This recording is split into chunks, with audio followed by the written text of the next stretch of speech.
Okay, so good morning, STEM students. So here's our topic, and the topic is all about the derivative of exponential functions. Okay, so here is the derivative of the exponential function. So remember, class, if the given is e raised to x alone, the derivative of that given is e raised to x lang din. Okay, walang magbabago. But if the given is e raised to u, which is our u is, for example, we have 4x plus 3, 4x. So we need to use this rule. Okay, so in this rule, we have e raised to u, we need to get the derivative of our u. So, let's see kung paano natin siya gagamitin or paano natin siya i-apply. So, first example is, okay, so here's our first example. Find the derivative of y is equal to e raised to 4x plus 7. So, class, look at the given. So, yung e is naka-raise kay 4x plus 7. So, remember, class, kapag may kasama ang x, ang gagamitin natin ay yung e raised to u. So, paano natin siya isosolve? Okay. So, let us solve this one. So, first, class, i-rewrite muna natin sila as y is equal to e raised to u. Remember, class, that our u is equal to 4x plus 7, right? Now, before we proceed to our final answer, let us first find the derivative of our u. So, the derivative of u with respect to x is equal to what? Yes, that is 4. Now, what is our final answer? According to the rule, we need to rewrite our given, which is e raised to u. Okay, so rewrite natin, we have dy over dx. Just copy lang po, e raised to u. And then, according to the given, according to the rule, we need to multiply it to the derivative of our u. Okay, so therefore, that is 4.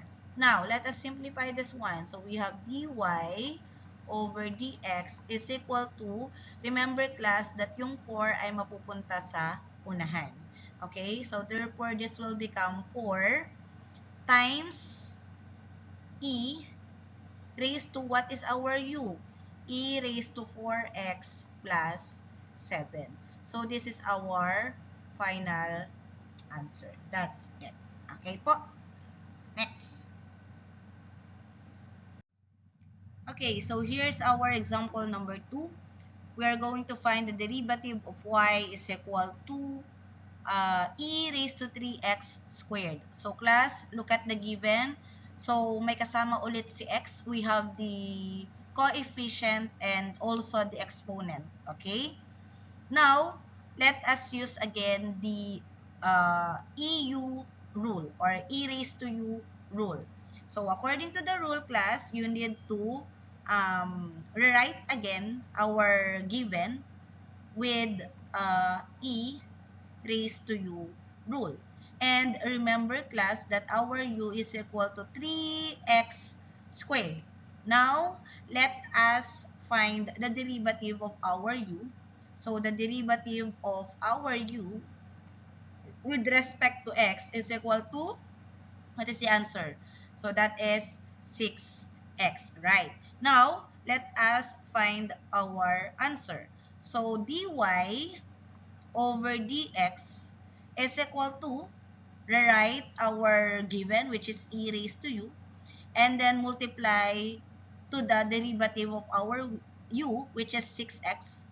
So, therefore, our final answer is dy over dx is equal to, remember, class, multiply ulit sa unahan.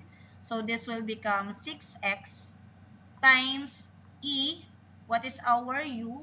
That is 3x squared. So, therefore, this is our final answer. Okay po? You don't need to write parentheses here since ito ay multiplication unless, class, siya ay may kasama pang another term. Like, for example, 6x plus 3. Yan. Kailangan nyo siyang lagyan ng parentheses. Okay po? Next po tayo. Okay, so in this given naman class, still we are in the exponential function. So if our given is a raised to x, so remember class that the derivative of that given is a raised to x ln a. Okay? So for example, given lang siya talaga. Okay?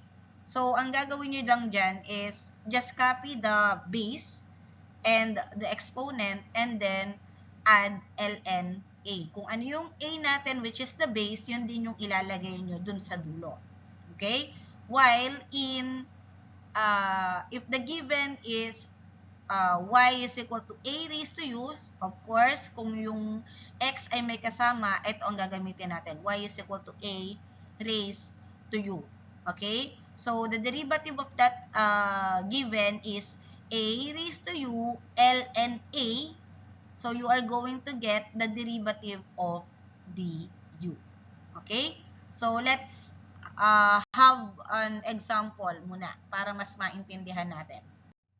Okay, so look at the given. Find the derivative of y is equal to 10 raised to 5x. So what rule are we going to use? So since may kasama yung x which is 5, we need to use the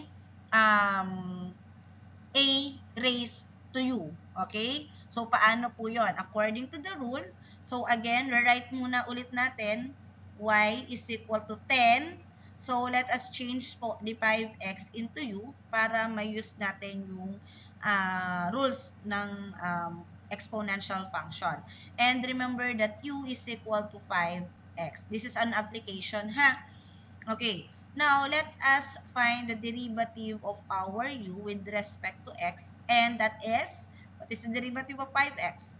Yes, the derivative of 5x is 5. Now, let us simplify this one. So, dy over dx. So, according to the rule class, let us multiply muna our given. Okay? And then, rewrite lang natin yung ln. And then, copy po the base. And then, let us multiply it to the derivative of our u, which is 5. Now, let us simplify po this one. So, rewrite natin dy over dx is equal to, remember class, imumultiply ulit natin siya doon sa unahan. Or ilalagay natin siya. Okay? So, this will become 5 times, copy lang natin yung base natin which is 10. Change na natin yung u, kung ano yung value ng u natin which is 5x. And then, copy the ln and then 10. So, this is the final answer. Okay po? Ganun lang po siya kadali. Okay? Okay. Next example is this one. Y is equal to 5 raised to x, 3x squared minus 1. Again, let us rewrite. Okay, let us rewrite this one as y is equal to 5 raised to u, where our u is equal to 3x squared minus 1. Now, after that, get the derivative of our u, which is 6x, right? 6x lang yan, kasi since ito ay constant, this will become 0 na. Okay po? Now, since the derivative of our u is 6x, let us simplify na po this one. So, dy over dx is equal to, okay, 5 raised to u, and then ln, what is our a? So, that is 5. Then, multiply it to the derivative of u, which is 6x. Now, let us find the final answer. Multiply ulit ito sa dulo. Doon sa unahan, I mean. So, we have dy over dx is equal to 6x times, copy lang po yung 5, change mo na yung u, which is ito yung value niya. So, we have 3x squared minus 1 ln 5. So, ito na po yung final answer natin. Yan lang po yan. Basta alam nyo yung rules, mabilis nyong matatandaan or mabilis nyong masasagutan yung given. Okay po? Okay. Next